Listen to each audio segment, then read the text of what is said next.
Ahora sí estamos grabando. Como les estaba diciendo entonces, la semana que viene a las 5 vamos a hacer el examen el jueves, en vez de a las 3 va a ser a las 5.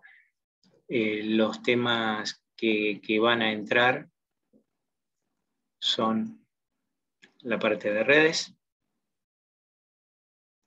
¿sí? Que habíamos dicho, que estaba visto antes de terminar, antes del receso escolar de primer semestre.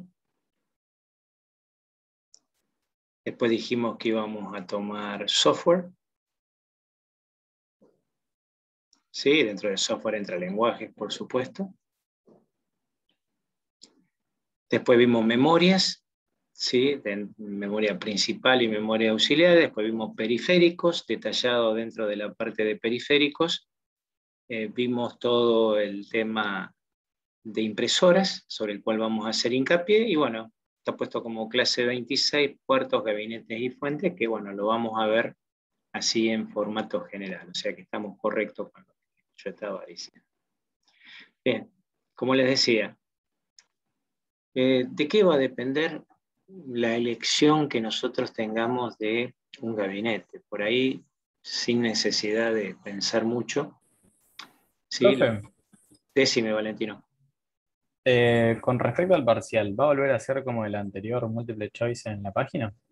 Sí, sí, sí, múltiple choice, 30 preguntas, 30 minutos, por supuesto. Esto como son muchos más temas, existen 5 opciones, por ejemplo, para cada pregunta, ¿sí? Y es bastante más complicado que el otro. Bastante más complicado que el otro por la cantidad de temas que entran. Pero es igual, igual, igual, es la misma metodología y todo. Nos vamos a conectar, vamos a hacer la identificación de cada uno como corresponde. A partir de ahí haremos la búsqueda de los IP y bueno, a partir de ahí les tiro el link, la contraseña y a resolver. Y en 30 minutos, si no pudiste resolverlo, se te cierra el link. Y después les paso las correcciones como es costumbre. Profe, ¿para qué sirve la búsqueda de IP? Disculpame, Ramiro, no te escuché. ¿Para qué sirve la búsqueda de IP? Por si hay dos alumnos que están puestos en el mismo lugar. Ah, bien. ¿Está bien? O sea, desgraciadamente, si ustedes están en la misma casa, comparten el IP de salida. El IP es único. ¿Sí? O dentro de tu casa tenés distintos IP, pero como IP de salida tenés uno solo. Por eso no importa si me dice que estás entre Trelew, en Comodoro Rivadavia, lo que importa es que el número IP que te dé sea diferente. Nada más que eso. Bien. Claro. Ya les digo, a mí me gustaría hacerlo en formato presencial. ¿Está? Y por eso que por ahí se aumentan el número de preguntas, se disminuye el tiempo entre respuesta y respuesta, cosa que no tengan tiempo de buscar. El orden es aleatorio, existen 2 cuestionarios diferentes, entonces por ahí se te mezclan las cosas y se hace un poco más complejo. Pero bueno, uno trata de minimizar los riesgos. Ustedes eso lo van a ver cuando vean sistemas, que se estudian siempre las problemáticas que puede haber, y eso se llama riesgos. ¿Sí? ¿Qué riesgo puede existir de que yo no pueda hacer funcionar el sistema? ¿Qué riesgo tengo yo de que se me corte la luz? ¿Qué riesgo tengo yo de que pierda los datos? ¿Está? Entonces uno lo que hace es estudiar ese riesgo y darle un cierto número a una valoración. Y después lo que se hace es, en base a esa valoración que se hace, lo que se hace llaman técnicas de mitigación. Ustedes al riesgo no lo van a eliminar porque el riesgo existe. A ver, si yo subo a un avión, existe el riesgo de que el avión se caiga. ¿Estamos de acuerdo? El tema está en que teóricamente todas las aerolíneas tienen un conjunto de normas que hacen que ese riesgo se mitigue. Y es así. Ustedes van a ver que un piloto, antes de sentarse, antes de partir, está sentado media hora antes o 3/4 de hora antes, dependiendo del tipo de vuelo y el tipo de avión, está sentado en la cabina. ¿Qué cuerno está haciendo en la cabina? Y bueno, está haciendo todo un chequeo completo de una lista de prevuelo, en donde todo tiene que estar de acuerdo a lo que tiene que estar todo chequeado. Los interruptores, las presiones, los manómetros, los valores, ¿sí? Antes de eso ocurren un montón de cosas, ¿sí? Hay un despachante del vuelo que estuvo estudiando junto con el piloto la meteorología, se establecieron los lugares en donde tendría que aterrizar si hay algún problema o la meteorología es adversa. Sí, hay una serie de técnicos que estuvieron revisando distintas partes de la aeronave, inclusive las cubiertas. Cada vez que un avión aterriza, se establece cuál es el peso con el que aterrizó el avión, cuál es el peso con que despegó el avión. Y de acuerdo a eso se les da un coeficiente de acuerdo a la visión que tiene ese técnico de la cubierta para saber si se tiene que cambiar o no, porque una cubierta de un avión es algo que es peligrosísimo que llegue a explotar. Un piloto también, teóricamente, aunque generalmente en los aviones de pasajeros no lo hace, sí lo van a ver en los aviones militares, genera una vuelta alrededor del avión y va tocando ciertas cosas como los alerones, ¿sí? Va tocando las tapas de inspección, todo aquello que va colgando del avión, ¿sí? Se van sacando una serie de capuchas que hay colocado en ciertas tomas de presión que son usadas para medir altitud, para medir presiones, velocidades, etc. Todo eso lo hace manualmente.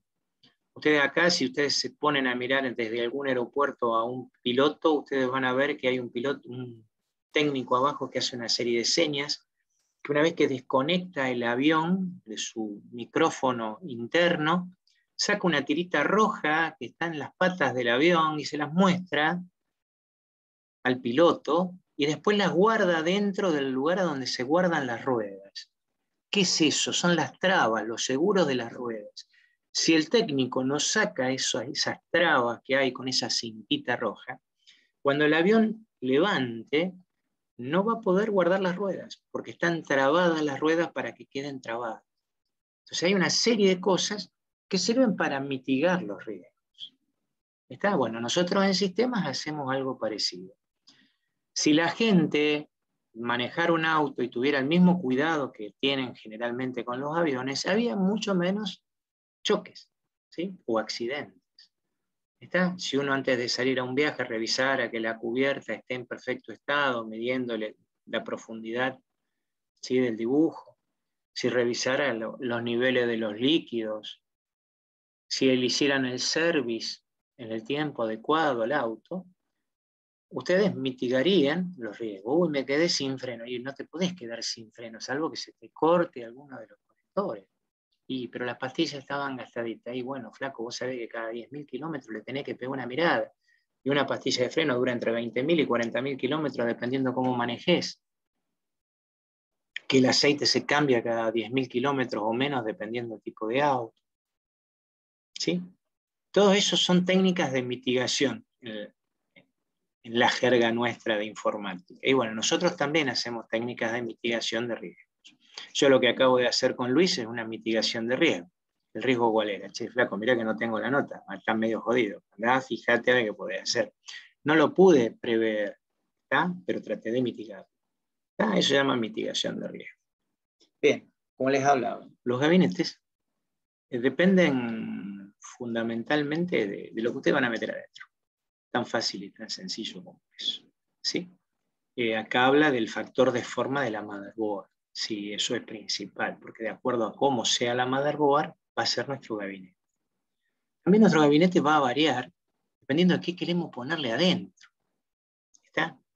Porque también va a variar la fuente. ¿Y la fuente qué es? Es aquello que alimenta a todos los componentes del equipo. ¿Está bien? Y dependiendo de la cantidad de componentes que tenga, el consumo será diferente. O sea, una cosa va a ser si yo uso una placa toda integrada, ¿sí? A que yo le ponga 2 tarjetas de video súper aceleradas, ¿sí? En paralelo, conectadas en paralelo, ¿sí? Y que le ponga, no sé, un disco duro, un disco de estado sólido, y que le vaya agregando otros componentes dentro del equipo. ¿Ven? Entonces todo eso va a hacer que yo gaste menos. Perdón, que yo gaste menos, que yo tenga que verificar qué tipo de gabinete vaya a usar. Y ya que estamos hablando de eso, ustedes ahí están viendo Google, por favor díganme que sí, porque si no tener que descompartir y volver a compartir. Yo creo que esto a ustedes se los marqué, se los mostré la otra vez. Pero hay una empresa que se llama Thermaltake, acá vamos a entrar a la parte de España, que se dedica a fabricar gabinetes. Y además fuentes, y además sistemas de enfriamiento. Esto lo vimos cuando vimos microprocesadores. Y bueno, tienen este que es muy parecido, si le ponen las alitas y le ponen 4 patas, sí es una de las naves de infantería de la Guerra de las Galaxias, ¿sí? Es un gabinete de aquellos. Y ahora vamos a mirar un video, no hace falta el sonido, pero es solamente verlo, como para que ustedes se den cuenta el tamaño del...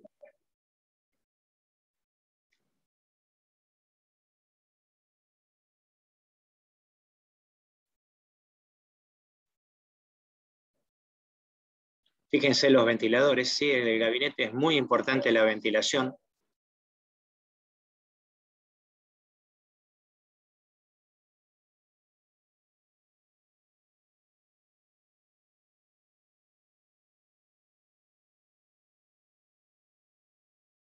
Sí, 62 centímetros de altura, 34 centímetros de ancho por 76 de profundidad. O sea, un gabinete bueno.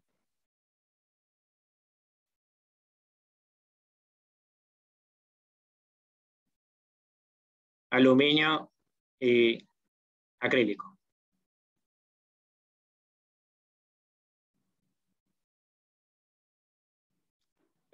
Lindo gabinete, ¿no? Para tener. ¿Qué es lo que encontramos acá en Rosario? ¿Qué es lo que encontramos acá en Argentina? Bueno, acá en Argentina vamos a encontrar cosas similares. Sí, pero bueno, ya nos encontramos con algunos precios. Ustedes piensen que acá lo que les están vendiendo es el gabinete nada más, ¿sí? El gabinete. ¿Está bien? Después ustedes, aparte, tendrán que comprar los sistemas de refrigeración. Fíjense, incluye fuente de alimentación, no. Me dice qué puertos trae. Sí, o sea, la fuente hay que comprarla. La fuente vale 7, 8 lucas. ¿Está bien? Me dice qué tipo de bahía trae, qué tipo es, con qué placas madres es compatible. ¿Se acuerdan lo que hablábamos recién? El factor de la placa madre. ¿Sí?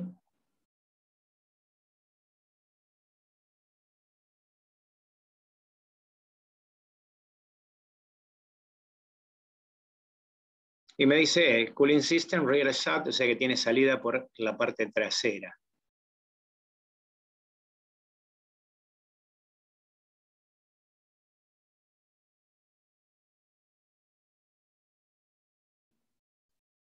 ¿Estamos? Entonces, esto que ustedes están viendo es lo que ustedes se pueden conseguir acá.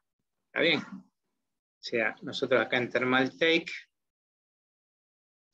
acá tenemos los valores de alguna fuente. Fíjense, hay fuente de 10.000 pesos, pero es una fuente de 750 vatios. ¿Sí? Una fuente de 600 vatios, de 500 vatios, habría que ver qué dice. 600 vatios. ¿Sí? Una fuente de 700 vatios, otra de 500. ¿Sí? Marca Thermaltake, por supuesto, para colocar en estos gabinetes. Esto es lo que ustedes pueden conseguir acá en Argentina de esta empresa. ¿Sí? No van a conseguir lo último de lo último, pero bueno, lo que tiene de bueno es que es la tienda oficial de Thermaltake. ¿Sí? Acá ya hay una PC armada.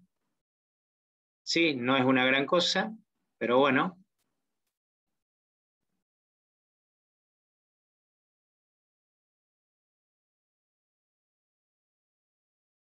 ¿Sí? Los ventiladores para las placas de video y todo lo demás, todo acrílico y aluminio.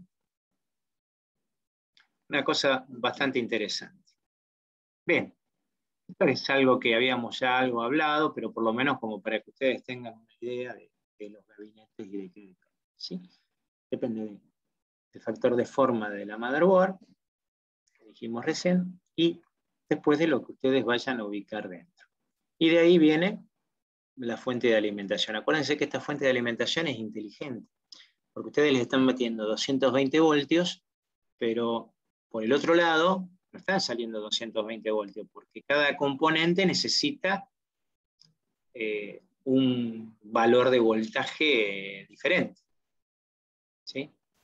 Valor de voltaje diferente. Fíjense, un disco rígido en el arranque necesita 14 vatios, ¿sí? El módem 7, perdón, 14 voltios estamos hablando, 7 voltios el módem, la tarjeta de sonido 10, la tarjeta de video acelerada de 3260, una tarjeta VGA con aceleración 3D, con GPU de última generación 160, estos son valores, ¿sí? Variados y de la época en la cual se hizo justamente este libro.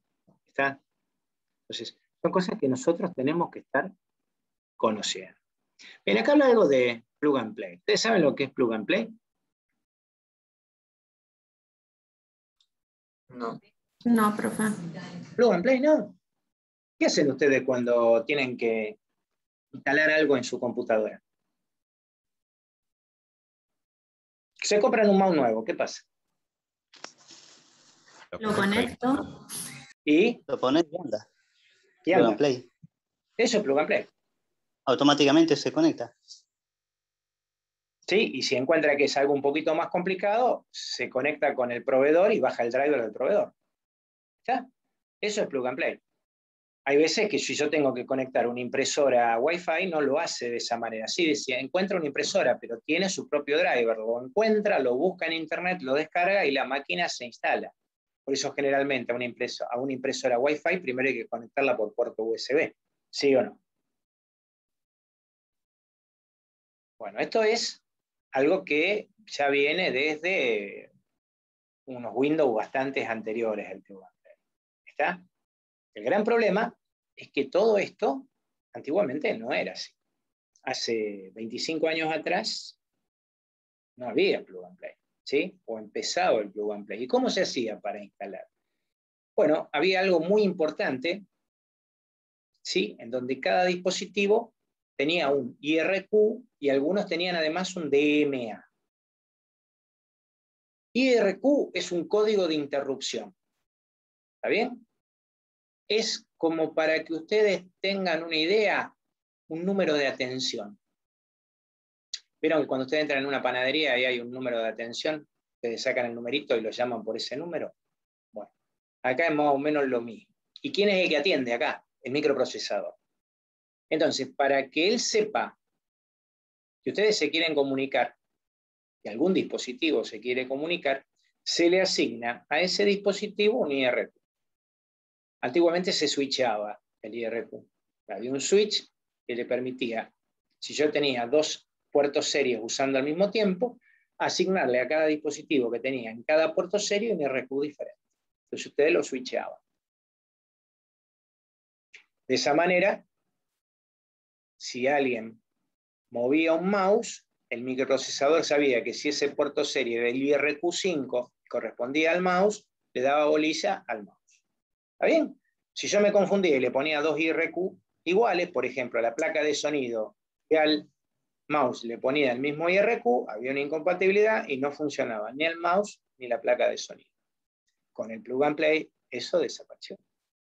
¿Está bien? Uno no tiene que hacer nada. ¿Y qué es el DMA? Bueno, está en inglés, son siglas. En castellano sería acceso directo a memoria.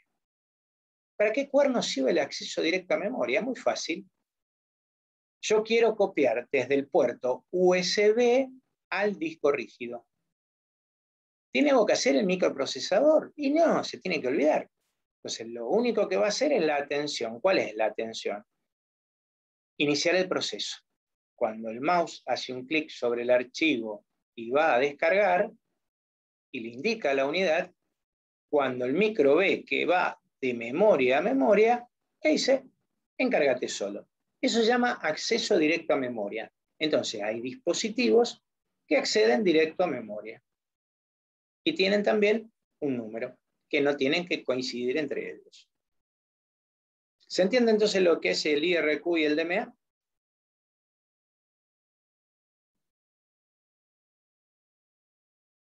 Sí, profe. Todos los dispositivos lo tienen, ¿eh? Lo que pasa es que como ustedes no lo manejan, y claro, no saben lo que cuerno es, pero existe. Porque si no, ¿cómo cuerno sabe que ustedes están usando el mouse? ¿Está bien? Acá está, ¿ven? Canales de acceso a memoria, líneas de IRQ o solicitud de interrupción. ¿Eh?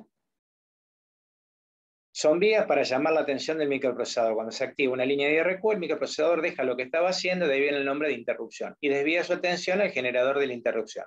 Ejecuta lo que éste desee y luego continúa con su tarea anterior. Por ejemplo, el uso de interrupciones es la posibilidad de ver el desplazamiento del mouse en la pantalla mientras éste se mueve por el mismo escritorio. A medida que se desplaza el mouse, se activa una línea de interrupción que le indica al procesador que desplaza el puntero en la pantalla y luego el procesador vuelve a su tarea.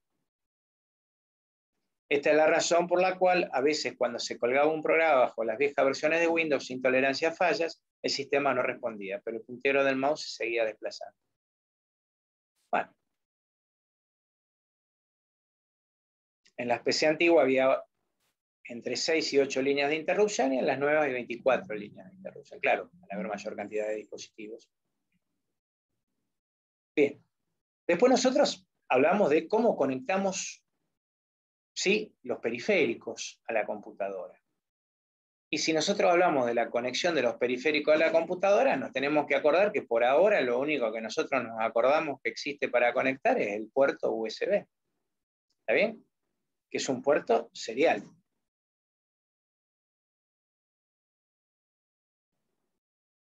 ¿Y hay otros puertos? Sí, claro que hay otros puertos. Hay algunos que se siguen usando, otros que no se usan más, otros que desaparecieron.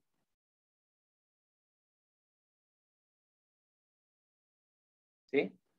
¿Creen que? Vamos a ver si encontramos. Ahí estamos en puertos. Bien. Si yo quiero conectar desde afuera a un componente, tengo que conectarlo a través de un puerto. ¿Está bien? Si yo quiero conectar algo a la placa madre, voy a tener que usar un slot.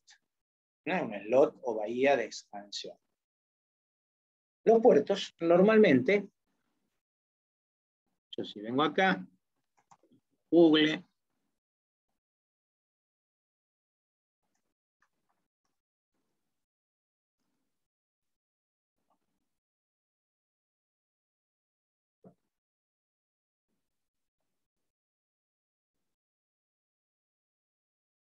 ¿sí? Si yo veo la parte de atrás de una computadora, yo normalmente lo que encuentro es la fuente, ¿sí?, el ventilador, ¿sí?, los distintos conectores.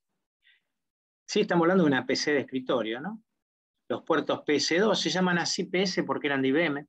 Estos puertos en todas las computadoras antiguas no estaban, empezaron a estar en las poquito más modernas, son puertos para el ratón y el teclado de la violeta, el verde es el mouse, ¿sí? Inclusive venían con ese color los conectores del teclado y del mouse para que, a ver, el tonto no se equivocara. ¿Está bien? Estos dos se han dejado de usar porque normalmente estamos usando teclados que se conectan a través del USB o bien tienen conexión directa por Bluetooth. Bluetooth también es un puerto serie, pero inalámbrico. El puerto serie, que era usado también por los mouse, se dejó de usar. El puerto paralelo para la impresora, que se dejó de usar. Los puertos USB, y esta es una placa rara porque tiene FireWire 1394, un puerto 100 veces mejor que el USB. ¿Por qué es malo el USB? ¿Alguien sabe por qué es malo el USB?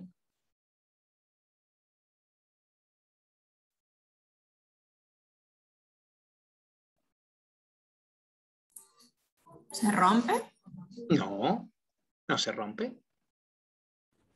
A mí me pasó seguido que muchas veces no detectaba bien el USB. No.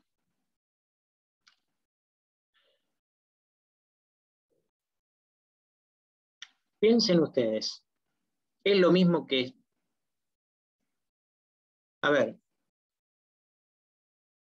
¿Cuántos puertos USB están viendo ahí ustedes? 4, ¿no? ¿La máquina tiene 4 puertos USB o tiene uno solo? Uno con Tiene uno solo. un triple. Lo que puede Tiene dar cuando uno el caso con de bifurcaciones. switches es Por lo tanto, Sí, si sí. yo estoy usando 4 puertos USB completo, ¿sí? Tengo conectado algo en cada uno. ¿Cuál será la velocidad de esos periféricos? Se dividieron, ¿no? Dividida en 4. O sea que el puerto USB es muy bueno si yo lo uso de a uno, pero si yo lo uso completo, tenemos un gran problema. Por eso es que si a mí me regalan un mouse inalámbrico, por ejemplo, Bluetooth, lo deseable es que esa computadora tenga Bluetooth para que yo no tenga que colocar, ¿sí?, la antenita Bluetooth conectada en un USB, porque estaría perdiendo ya una parte de la velocidad del USB y se me haría más lento. ¿Se entiende? Entonces el USB tiene ese gran problema. Este que está acá se llama FireWire, ¿sí? No lo puedo ver un poquitito mejor, más grande. Sí, bueno, acá tenemos el monitor. Esto si está así horizontal es porque es de placa de video externa, ¿sí? Igual que esto que está acá es fax modem. Si ustedes lo ven horizontal es porque está colocado dentro de lo que es la placa madre. ¿Está bien? La salida de video. A ver si podemos ver algo mejor del FireWire. Este puerto, FireWire, IEEE, Instituto de Ingeniería Estadounidense, ¿sí? 1394, cable de fuego, FireWire, tiene la super velocidad. Ahí lo estamos viendo. Tiene una super velocidad, acá tenemos los conectores. Tiene la super velocidad. Y no hace falta tener 1000, porque con que tenga uno yo puedo conectar todos los componentes en cascada. Eso significa un componente a otro, haciendo puente de un componente a otro. Y funciona a la misma velocidad que tiene. Y ustedes dirán, ¿cómo una cosa tan buena no se usó? Bueno, porque el que inventó no tuvo lobby, como tuvo USB. ¿Sí? No hicieron lobby las empresas tecnológicas. Y se descartó. Yo tengo una máquina que tiene 1394. Tengo una grabadora de video, una filmadora, que viene con ese 1394, que viene con este conector. Sí, esto fue para el año 2000, 2010, aparecieron filmadoras con este conector. Es especial para la parte de video porque transmite a velocidades muy, muy, muy, muy elevadas. ¿Sí? Muy elevadas. ¿Sí? El FireWire, fíjense que cámaras, videodiscámaras y digitales, 400 megabits por segundo. ¿Sí? Y hay algunos que son más rápidos. ¿Sí? Fíjense, 786 con tecnología semiduplex, ¿sí? Hasta 100 metros de cable, cosa que con el USB no lo podés hacer, pero ni a garrotazos. Sí, bueno, acá estamos hablando en 2003, 2007, cuando yo más o menos le había dicho que me lo había comprado. Anchos de banda de 1,6 y 3,2 gigabytes. Pero la gran problemática que hubo fue, ya les digo, hubo muy pocas PC con este puerto, pero como no hicieron lobby, bueno, se le dio privilegio a los USB, y todos hemos muerto en lo que es USB. Sí, USB no es lo mejor de todo, pero bueno, desgraciadamente pasó eso. Pasó lo mismo con Bluetooth. ¿Sí? Bluetooth no era la mejor tecnología, y hasta que se pusieron de acuerdo, ¿sí?, y la normalizaron, el Bluetooth empezó a andar. Mucha gente compraba antiguamente, ¿sí?, unas pastillitas que se conectaban por puerto USB que me permitían darle Bluetooth a la computadora. Se puede imaginar que se sufrió un montón hace 20 años atrás. Actualmente, como Bluetooth se normalizó, ¿sí?, Bluetooth se normalizó, se estandarizó, vamos a poner la palabra técnica, ¿sí? Bueno, ya es más fácil la conexión Bluetooth, no es como antes, ¿sí? Antiguamente, por ejemplo, yo tenía algo Motorola y se conectaba con Motorola. Yo me acuerdo de los primeros manos libres, ¿sí? Los manos libres para el auto, por ejemplo, si yo quería ponerle un manos libres para el auto, y esto le estoy hablando del 2010, que ya Bluetooth estaba y ya había manos libres para autos, porque me encanta la tecnología. había que comprarse un Bluetooth que era especial para el auto. Se llamaba Parrot. Valía un ojo de la cara. ¿Pero por qué valía? Y porque era compatible con todos los celulares que tenían tecnología Bluetooth. ¿Sí? Los tipos de Parrot habían buscado la vuelta para que cualquier celular se pudiera conectar. Fueron unos adelantados. ¿Sí? Actualmente eso no pasa más. Ustedes, cualquier equipo que tengan, se conecta al Bluetooth sin tener problemas. ¿Pero por qué? Porque se alcanzó un grado de estandarización. Parrot lo que había hecho era muy sencillo, había recolectado de cada empresa que fabricaba celulares, había recolectado cuál era la tecnología que usaba y cuál era el software que tenía.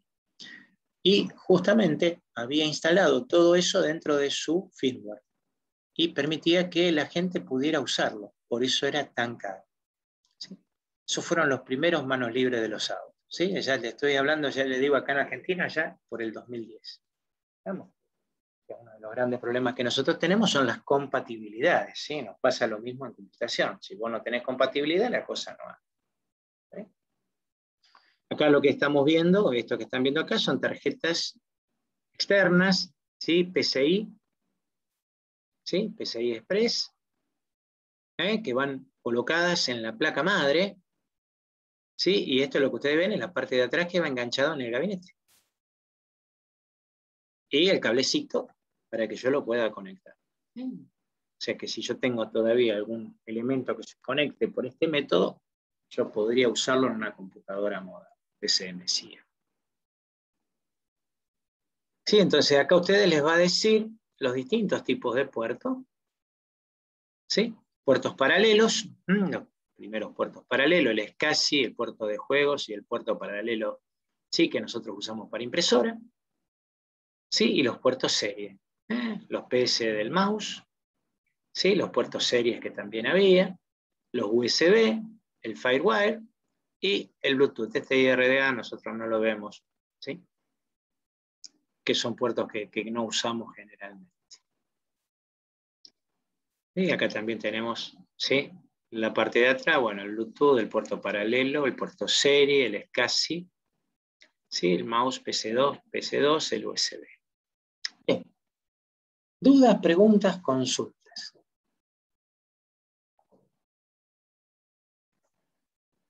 Ya lo que iba a decir del examen lo dije al principio, así que ahora por eso digo dudas, preguntas, consultas.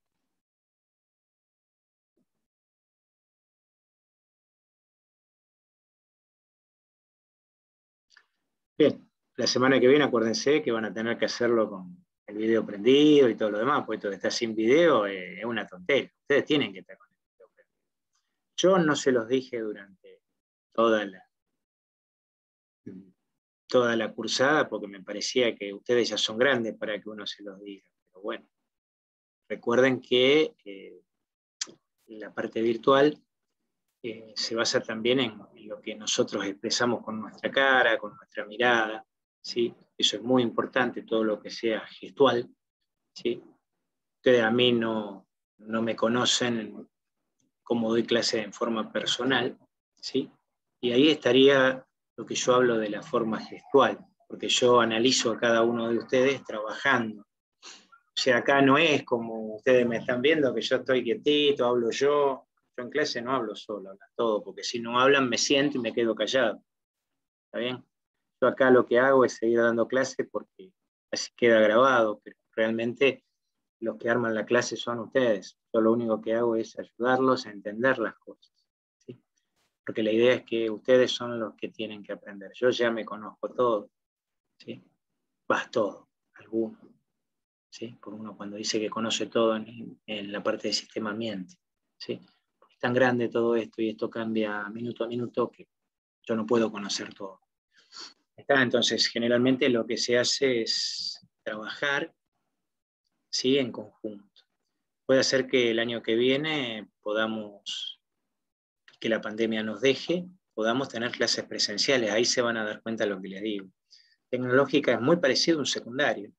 ¿Por qué? Porque van a encontrar que los BDLs entran en el salón y les van a tomar lista en cada materia y que los profesores están junto con los alumnos trabajando, cosa que en otras facultades no sucede. Entonces ahí se van a dar cuenta lo que yo les digo, en donde nosotros sabemos cómo funciona todo esto. Y de entrada sabemos si ese alumno va a aprobar o no va a aprobar. ¿Está? Entonces, desgraciadamente, la parte virtual no nos deja, ¿sí?, muchas opciones más que trabajar de esta manera.